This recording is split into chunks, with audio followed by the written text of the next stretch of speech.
STAI majukan peradaban, pendidikan amal seni dan jiwa Islam, penelitian dan karya ilmiah, mengabdi masyarakat.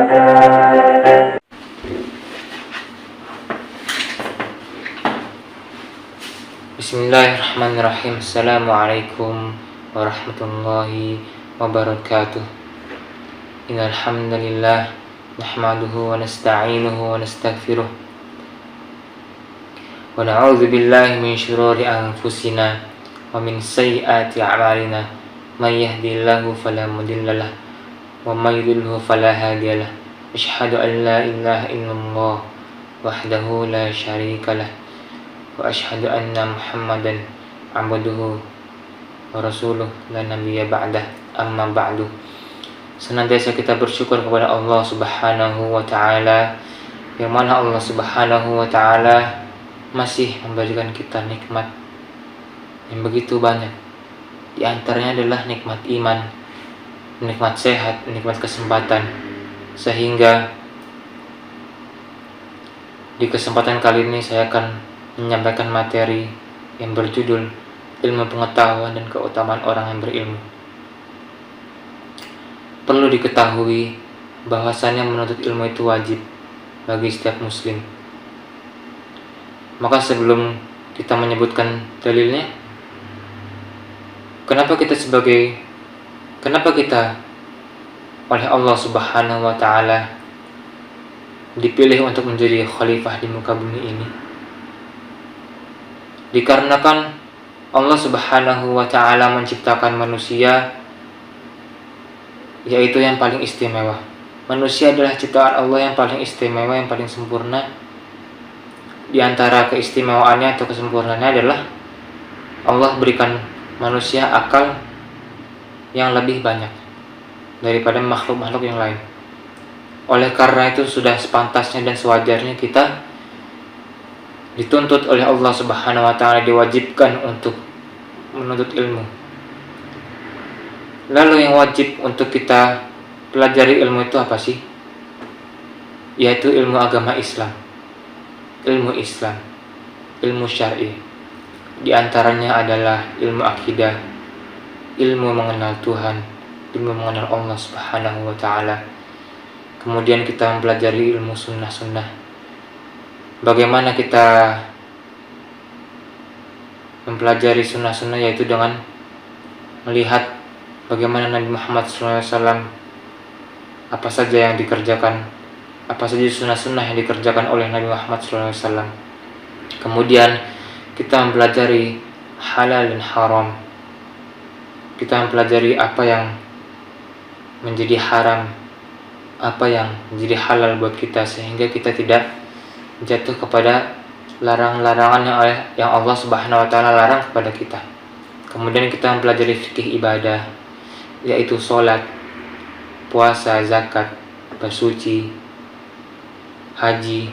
Kemudian fikih muamalah, bagaimana cara kita berdagang, bagaimana cara kita bermuamalah dengan masyarakat, dengan manusia. Tentu semua itu sudah ada aturannya di dalam ilmu agama Islam.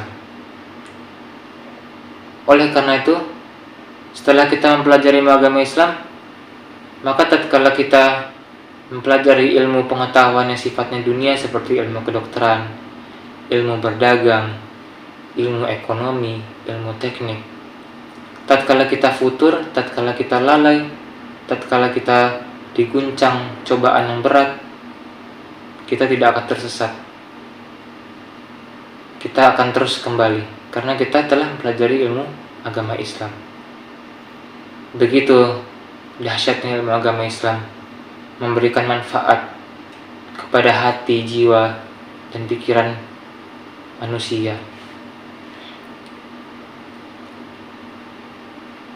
Karena yang perlu kalian ketahui adalah kebanyakan di generasi yang sekarang ini, yaitu dimana generasi ini yang kebanyakan orang-orang sebut itu adalah generasi Z, generasi akhir, yaitu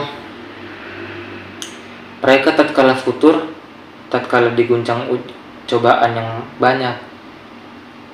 Tatkala mereka diguncang ujian, cobaan di dunia ini, mereka lupa bahwasanya mereka punya Allah. Mereka bingung bagaimana cara mereka kembali.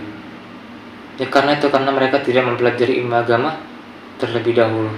Oleh sebab itu ilmu agama itu lebih penting. Ilmu Islam lebih penting, lebih diutamakan terlebih dahulu. Karena dengan kita mempelajari ilmu agama Islam, tatkala kita futur, cara kita kembali untuk meningkatkan iman itu dengan membaca buku-buku kisah-kisah para sahabat, bagaimana sahabat tatkala dahulu mencari ilmu, perjalanan para sahabat, perjalanan para ulama mencari ilmu itu tidak seperti sekarang lewat media. Ulama-ulama terlebih dahulu mereka harus safar, bepergian dari ujung sampai ke ujung. Maka di zaman seperti inilah hendaknya kita bersyukur. Gairah kita dalam mempelajari ilmu agama harus lebih semangat. Dan yang demikian itu sesuai dengan yang disebutkan oleh Syekh Al-Utsaimin rahimahullah. Ia berkata, wa faidatul ilm tatbiqul amal. Dan ilmu yang berfaedah itu adalah yang teraplikasikan oleh amal. Bihaitsu yadhharul ilmi wajhul insan, di mana ilmu itu akan bihaitsu yadhharu atharul ilmi wajhul insan, di mana ilmu itu akan membekas pada raut wajah seseorang, pada raut wajah manusia. Wajhul insan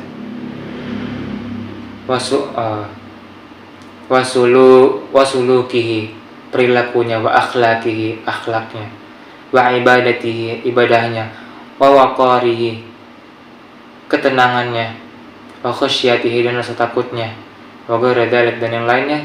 Wa hadzal huwal muhim, dan yang merupakan tersebut adalah yang paling penting. Jadi kalau seseorang telah mempelajari ilmu agama Islam, tentu saja itu akan membekas pada hati, tentu pada hati pertama, karena hati juga salah satu anggota tubuh yang otomatis paling kena terlebih dahulu. Hati terutama, kemudian perilaku dan akhlaknya akan berubah. Karena kalau kita mempelajari agama Islam, sebelum kita mencapai ilmu yang lebih mendalam dalam agama Islam, tentu kita akan mempelajari ilmu adab Islam terlebih dahulu. Karena dengan mempelajari adab-adab Islam, kemudian mempelajari ilmu agama, itu akan menjadi sepaket. Kita akan tahu caranya kita menyampaikan ilmu kita kepada masyarakat dengan adab-adab yang kita pelajari. Bagaimana cara kita menghadapi suatu pertanyaan, suatu hal-hal di dalam masyarakat, bagaimana kita tatkala ditanya masyarakat, bagaimana sikap kita, adab kita. Itu semua perlu kita pelajari. Selaras dengan setelah itu kita mempelajari ilmu agama Islam. Karena ulama terdahulu seperti itu. Mereka mempelajari ilmu adab terlebih dahulu, baru mempelajari ilmu Islam. Dan menuntut ilmu itu sangat-sangat istimewa. Bahkan saking memiliki keistimewaannya, Allah Subhanahu wa ta'ala menjanjikan kepada kita yaitu surganya Allah Subhanahu wa ta'ala. Kita akan dimudahkan jalan menuju surganya Allah Subhanahu wa ta'ala.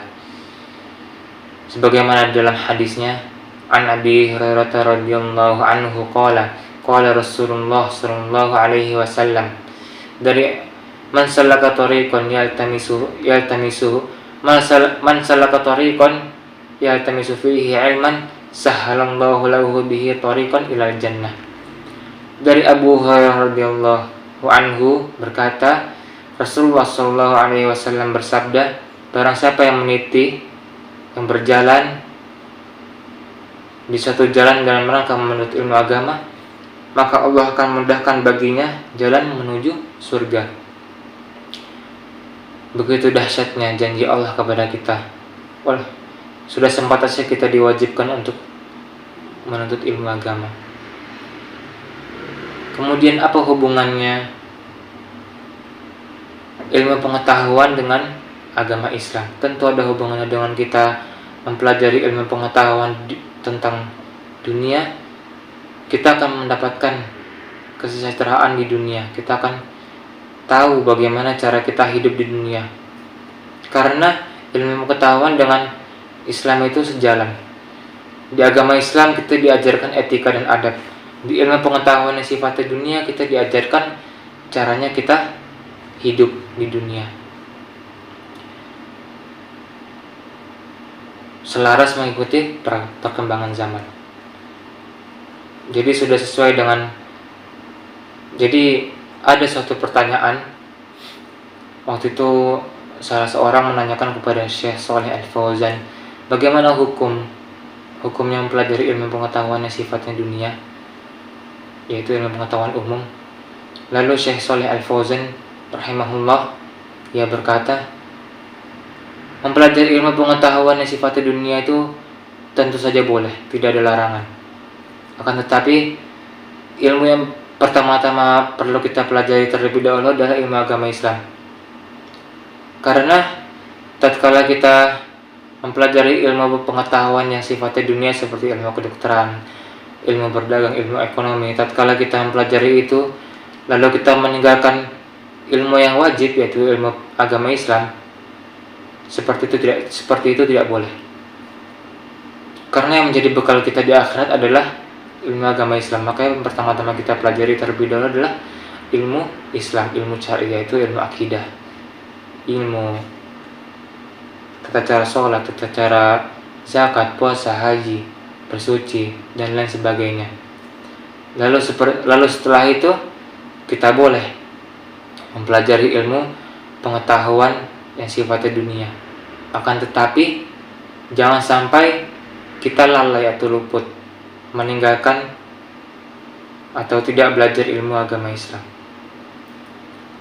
Seperti yang dikatakan, seperti penjelasan Syekh Shalih Al Fauzan tadi, kita dapat mengambil kesimpulannya bahwasannya ilmu agama adalah bekal yang paling utama untuk menuju akhirat, bekal yang paling utama untuk amal timbangan kita di yaumil hisab kelak.